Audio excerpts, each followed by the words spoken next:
Up next on UBC, brought to you by Airtel. Download Airtel TV to watch and support Ugandan talent on The Voice Africa every Sunday at 8 p.m.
A very good afternoon to you tuned into UBC TV. We thank you so much for following all our programs and welcome to this Luxem News. Today, Tuesday, the 6th of June, 2023. My name is Micheal Lukomwa.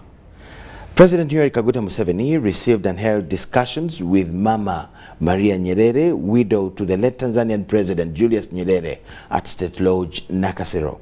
During the meeting, the president appreciated Mama Maria for attending Nyerere Beatification Prayer Day at Namugongo Catholic Shrine, which takes place every year on the 1st of June.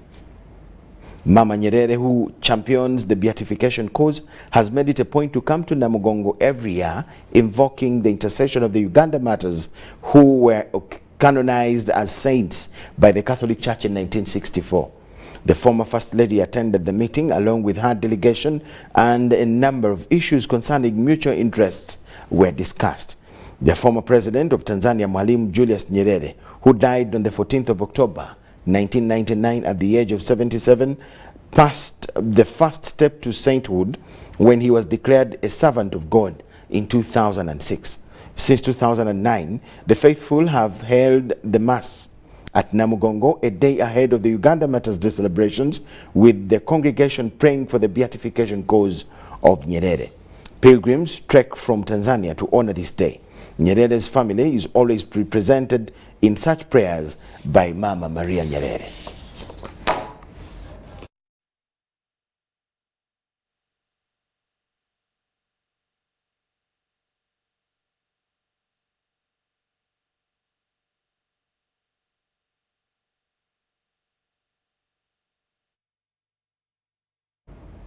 President Museveni and Mama Maria Nyerere at Nakasero State Lodge.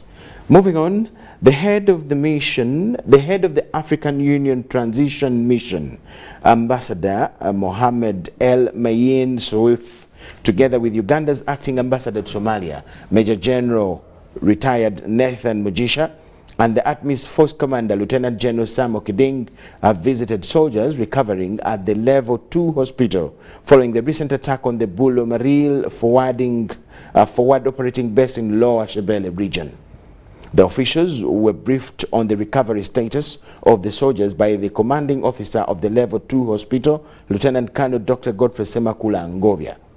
Those in need of specialized care have already been airlifted to hospitals outside Somalia. Uganda's acting ambassador to Somalia, Major General retired Nathan Mugisha, noted that the Uganda troops remain firm in their resolve to fulfill the ATMIS mandate despite last week's attack on their base. If they have to go back tomorrow to the theater and fight against Al-Shabaab, I'm sure that they will do it. So it is an opportunity for us to express our sympathy, our solidarity, but also to condole them and condole, the government and the people of Uganda for the loss of life last week. Kukaa hivi tumeongea na madaktari wamekuja wakashauri kwamba wanafanya chochote wanaweza kufanya kumsaidia Hii kazi nimejaribu, lakini tunajua adui ana nguvu, adui ana mambo yanaendaje. Alafu na pia tuchukue hii nafasi kubwa sana alafu tumeshaandikia we are going to proceed as scheduled. That's not the incident that happened will not act to divert us, but will continue with the Somali stabilization process, supporting the federal government, supporting the Somali National Army, and supporting the people so that they are able to have stability, to have economic development and transformation. Kwa hivyo tusubiri, na sisi pia tunajua kwamba hii kazi hii ajali ya juzi, ukienda kwenye theater ya vita tupate ile wisdom yake, halafu na guidance na ni hata na wananchi kwenye Uganda. Hii watu sio kusema ameishia hapo, na sisi tutaona namna ya kulinda hapo. Yes, that was in Somalia at Level 2 Hospital. We'll have detailed stories later on. Meanwhile, President Yoweri Museveni has pledged to support the peace process on the current Russia-Ukraine crisis. While attending a virtual meeting hosted by President Cyril Ramaphosa of the Republic of South Africa this afternoon at State House, Nakasero, President Museveni emphasized that the two countries, Russia and Ukraine, could benefit from the African perspective on peace. The president noted that the conflict has affected Africa, highlighting sanctions that have affected banking and marine transport, among others. He thanked the Republic of South Africa and all the organizers for setting up the meeting to discuss Africa's voice in contributing to the crisis. South Africa's President Cyril Ramaphosa saluted African presidents for setting aside time to discuss Africa's contribution to resolving the Russia-Ukraine crisis, noting that their aim as African heads of state is to see that both Russia and Ukraine engage in meaningful negotiations that will bring to the end the conflict. The meeting was also attended by President Azali Assoumani of Comoros and Chairman of the African Union, Macky Sall of Senegal, Abdel Fattah el-Sisi of Egypt, Denis Sassou Nguesso of Congo-Brazzaville, and Hakainde Hichilema of Zambia. African heads of state are set to travel to Russia and Ukraine to discuss potential peace plans to resolve the conflict.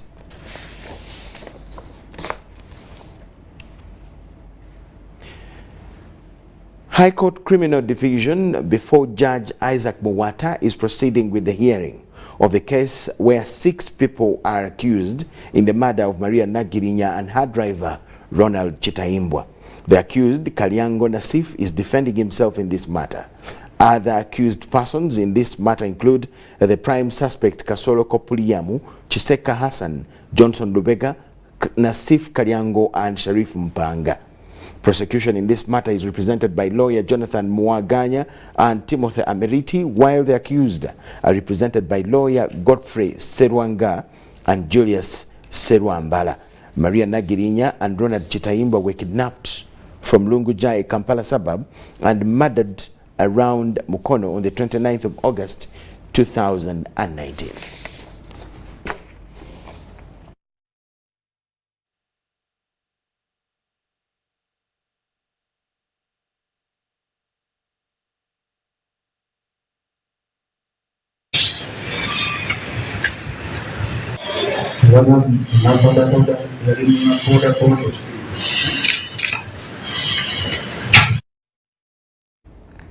UBC Lunchtime News, thank you so much for watching. Here comes a very short break.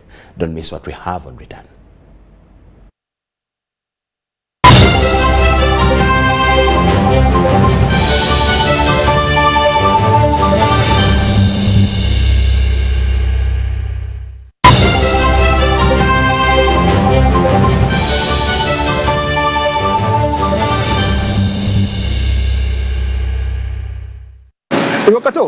This is a quick call. I'm almost out of minutes. Now, so I can the center. Why rush through such important conversations? Airtel Uganda has made it possible for you to call across all networks in Uganda at the best rates with the new Bona voice bundles. Stay connected anytime, anywhere, with minutes valid for calls on all networks. Dial star 100 star 1 hash. Select voice bundles and select Bona voice bundles today. Airtel, a reason to imagine. This isn't just a girl.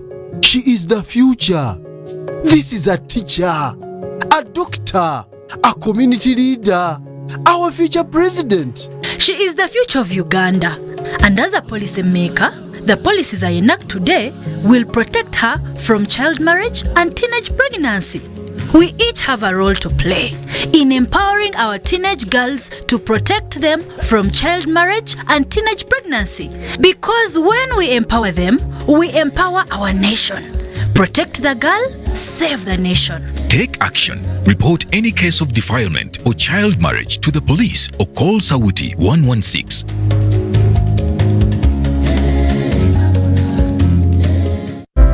Ebiseera by'okuzaayo abaana mu masomero tebiteekwa kukalubiriza n'akatono.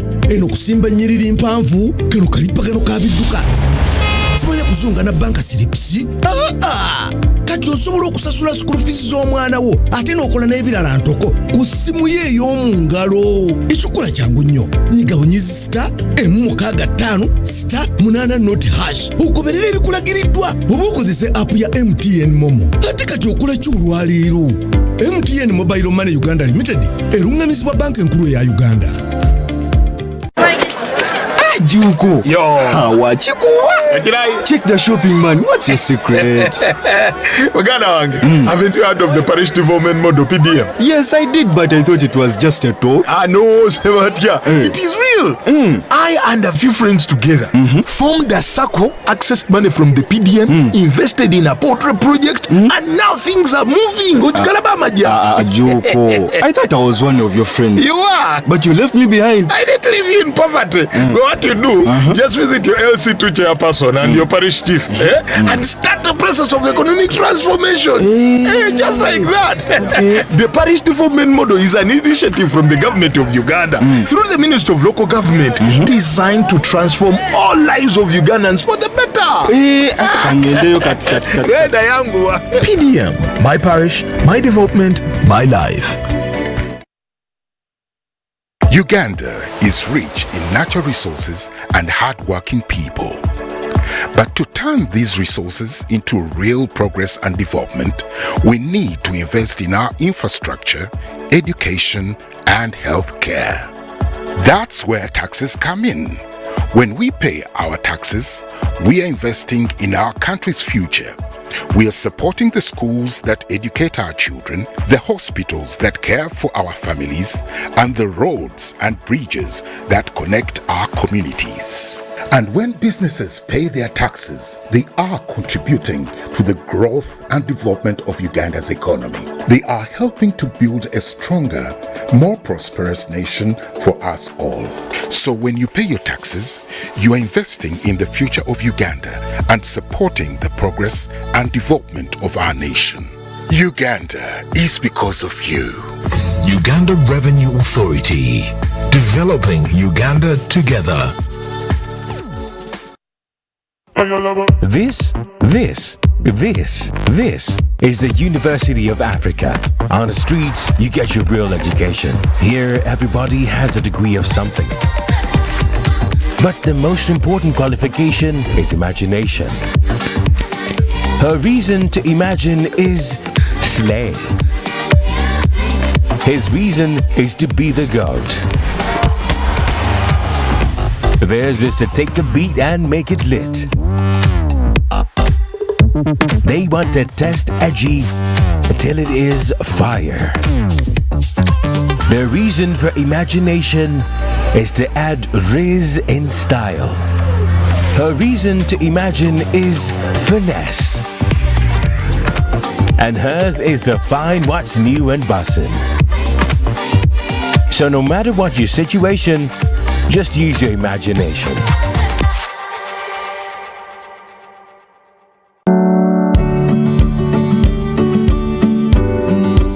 The Resol Agribusiness Show is here under the theme Revolutionizing Agriculture through Value Addition, Innovation and Technology, scheduled for 13th to 16th June 2023 at Ruhinga Stadium, Fort Portal Tourism City, with a free medical camp running throughout the show. Entrance is totally free. To sponsor, partner and participate, contact 0702 301 059 or 0773 458 492 or 0773 301 059.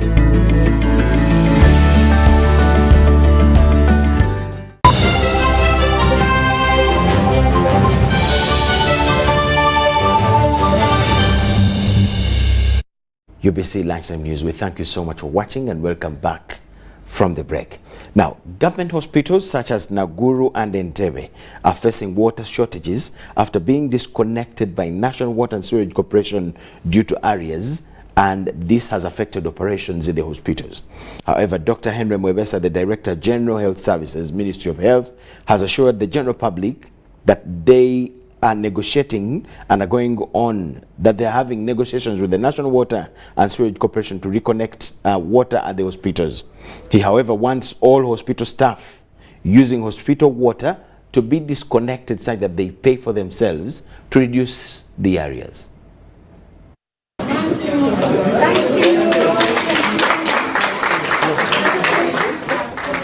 About the water shortage in our hospitals, we are aware of this, but we also want to let the people know that we are doing everything possible, working very closely with the Ministry of Finance, but also working very closely with the National Water and Sewerage Corporation to address the challenge. Initially by requesting the National Water and Sewerage Corporation to reinstate water supplies in our hospitals as we work out modalities or work out a payment plan to address our bills. We appreciate that to National Water and Sewerage Corporation, they cannot just write off the bills because they also need the money for operation costs. They cannot run the corporation without us clients paying the bills. But the challenge has been is that sometimes the releases given are inadequate to cover the water bills.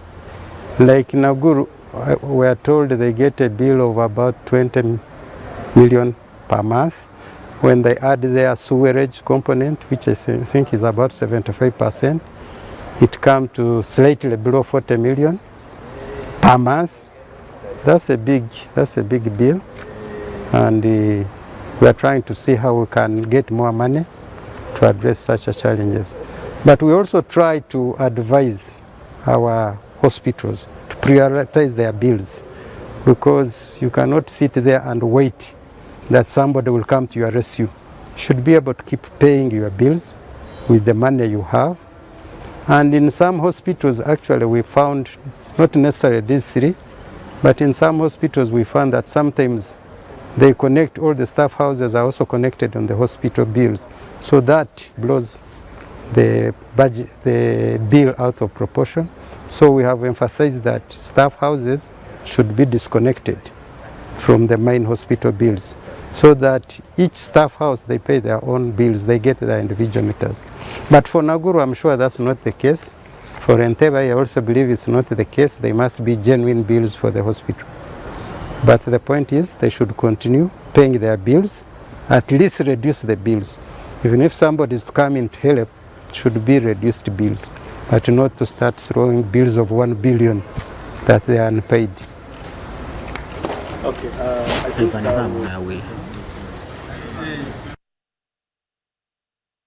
That is Dr. Henry Mwebesa, the Director of Health Services, Ministry of Health.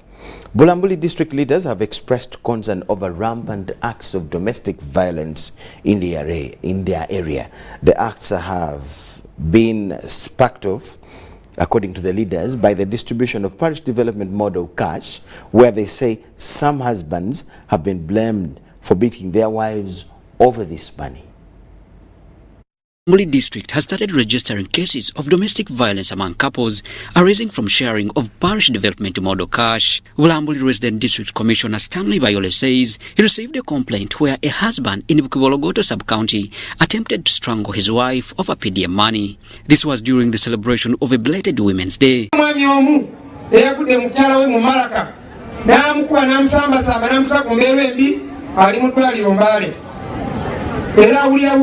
Wansi mu lubuto lwaki omukyala yafunye miliyoni nga yakugula nte naye yagambye sitwala sente zinoka n'ayita n'agula ente n'agituuse ewaka omwami yamugambye obuyinza obujjawa sente olina kuzireeta yenzenze mwami.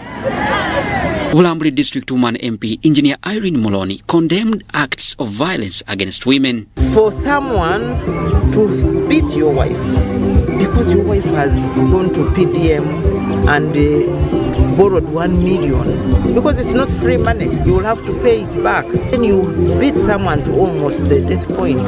Very, very unfortunate. She said the objective of PDM is to empower grassroots people, especially women, hence calling upon all married couples to support government programs for their households. The president wants the grassroots woman to participate in the development of this country. So that calls for having or inculcating or developing family values that support the family. She encouraged parents to prioritize the education of a girl child and encouraged parents to embrace the universal primary and secondary education. Education is key. We are all where we are because of education, and I'm happy that we have UPE, USE, to give the girl child the basics, to give the women the basics, because the girl child eventually becomes a woman. When you become an engineer, a lawyer, a doctor, a communicator, a farmer, you need those basics, and they become very critical. Government, through the Directorate of Ethics and Integrity, has engaged religious institutions and the media from West Nile on how to fight corruption in the country. The training aims at bolstering the effective implementation of the National Anti-Corruption Strategy, which focuses on zero tolerance to corruption in Uganda. According to Transparency International, in the 2022 Corruption Perception Index, Uganda is ranked number 144 out of 180 countries in the world, with a score of 27 out of 100. The Permanent Secretary at the Directorate of Ethics and Integrity, Alex Okello, explains why religious leaders and the media are targeted in the fight against corruption.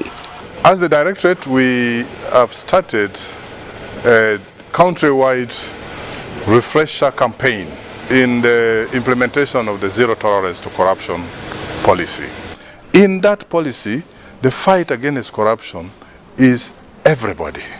So under that, religious leaders, cultural leaders, the media and the non-state actors are called upon to do their part. The religious leaders say the government has taken too long to involve them in the fight against corruption. I would say it has been late. The church is doing great work in transforming people. So it's just a moral issue which needs now prayers, which needs our part. It has now become a habit, it has become now a practice. It's now no longer, even if someone has money, as I've said, you can say they have money, but it still is not enough. So we need to deal with the heart. In fact, it is true, government has taken too long. Government should have involved the religious leaders yesterday. Reason, so many interventions of government through about 22 different institutions that have been established to fight corruption, but the reduction level in the corruption rate has not been much.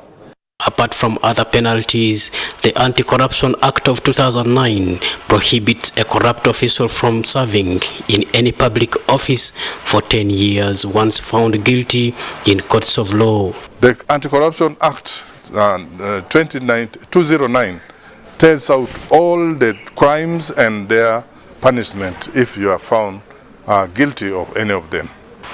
The media pointed out challenges they face in the process of reporting corruption stories. Local government leaders also pointed out similar challenges they encounter in the fight against the graft. We face a lot of challenges, but I don't personally lean on my own understanding. Sometimes I seek God's intervention when things don't work out. Corruption cannot be fought easily. It is a long way to go. Once we deal with the software, which is the mindset, then the rest will be achieved.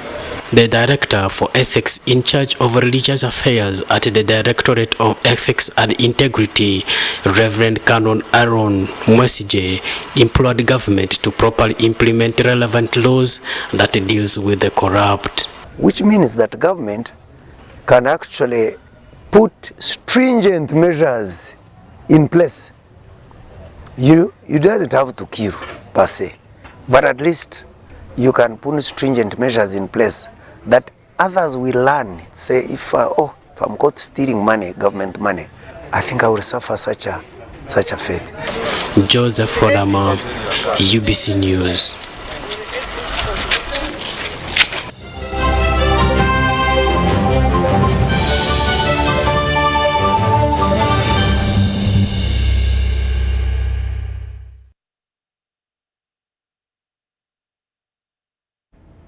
UBC Lunchtime Business News.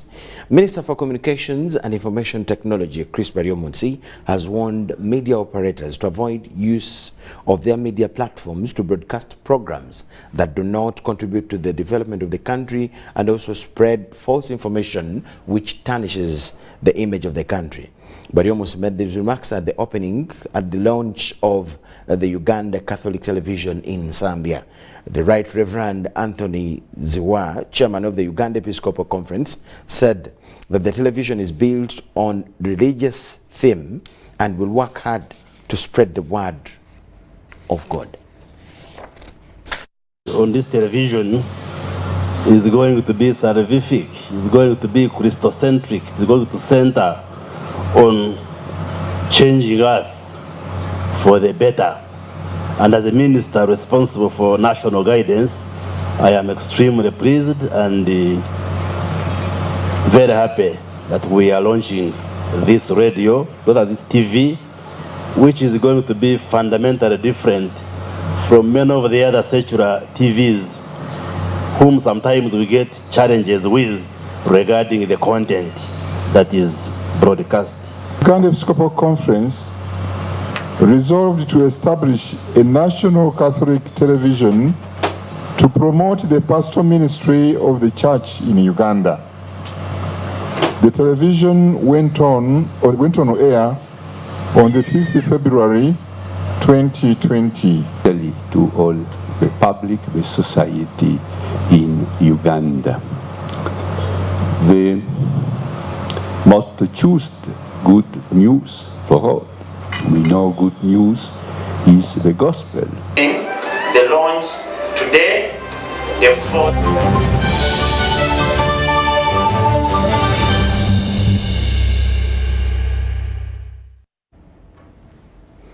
The Fortbet Real Stars Sports Monthly Awards for the Kampala athletes from 5 disciplines received plaques and cash rewards. As the Fortbet Real Star Sports Monthly Awards continue, John Barnes Centamo tells the details here. As the Fortbet Real Star Sports Monthly Awards continue celebrating their 5th anniversary, the vibe continues to grow. We want these people at least to see that, you know, I was there when they were celebrating the 50th day. At least this is what I have, like showing a house. Yeah, you want them to at least have a house, being one from Real Star Sports Agents. That's what you're planning about. Then after you can have the holidays, you can have the packages coming on, but at least something which is tangible, something serious, a land, a piece of land. Let's see. At least we shall be at least comfortable with that. This monthly award has over the past 5 years witnessed a decorating of the best athletes, with the latest event at Lazio Bar and Restaurant honoring the best from last month. As Fortbet, we are always very excited to make it to these awards, and we want to to promise the country and the sportsmen that as long as we are still here, we are here to support them, to motivate them, because as Fortibet we live on sports, not only football but even other disciplines. Those rewarded were from 5 disciplines, with netball youngster Gloria I beating Stella Namfuka and Rachel Nanyonga, while rugby S Ivan Magomo, for helping his Pirates side to the crown, edged all others in that category. It means a lot. It means that, you know, the hard work is being noticed. It means that, you know, whatever you do behind closed doors is not forgotten. And, you know, to me it's a momentous occasion because it's the first of its kind for me. This win is also good in that it has given me more courage to go back to school and work for MVP this year also.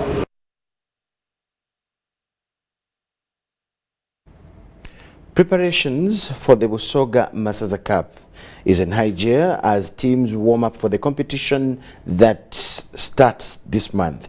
Team Chigulu, that lost to Namaingo Bukoli in the previous finals, has now fished new coach in the names of Bogeres Raji, former coach for Bukoli Namaingo, and trainings have started immediately. The Minister for Sports in Chigulu Chiefdom, Ojasi Swaib, says that they have fished big with the target to win this year's edition of the Masaza Cup. I'm Kasimba Abubakar, the Chigulu captain. I call myself Captain Chigulu. I'm here and we have started our training officially, and we've sourced resourceful people like the likes of Coach Siraj, the one who emerged us at the finals, and we've just tried and rectified the mistakes that we did last edition. And I'm here comforting my fans that Kasimba Abubakar is here. I announced my retirement of Busoga Masaza Cup, but if it is a community call, I can come and give services to Chigulu because I'm a stakeholder in Chigulu, and I applaud everyone who is a fan of Chigulu to come and support Chigulu Chiefdom as one love. That's what I can tell you, and I just promise that we shall take this trophy, and we are just preparing. It is the start, but in case there is anything, we shall do as much as possible to rectify the mistakes. You know, there is no any camp which is 100% perfect, but we shall try our level best that we prepare, because everything, it needs preparations. Giving out the players, I want them to keep time for training and some discipline so that we can achieve what we are hoping to get in the future. Jiva mutegere ntebaza mbona tulikuwa lokaminga mude mutwegaiteku nabo aba disappoint last time ene tuse pour not ongaire muku muide mutwegaiteku linente kateka singa kuba anu ichendi da masaga zigaire gabanire kuifa. We thank you so much for watching. That is all we had for you this afternoon. But of course, we are at Workers Newsroom. We have news for you in Kiswahili, Luganda. Then I'll be here myself for news tonight. My name is Micheal Lukomwa. Enjoy the rest of the day. Catch you then. Bye-bye.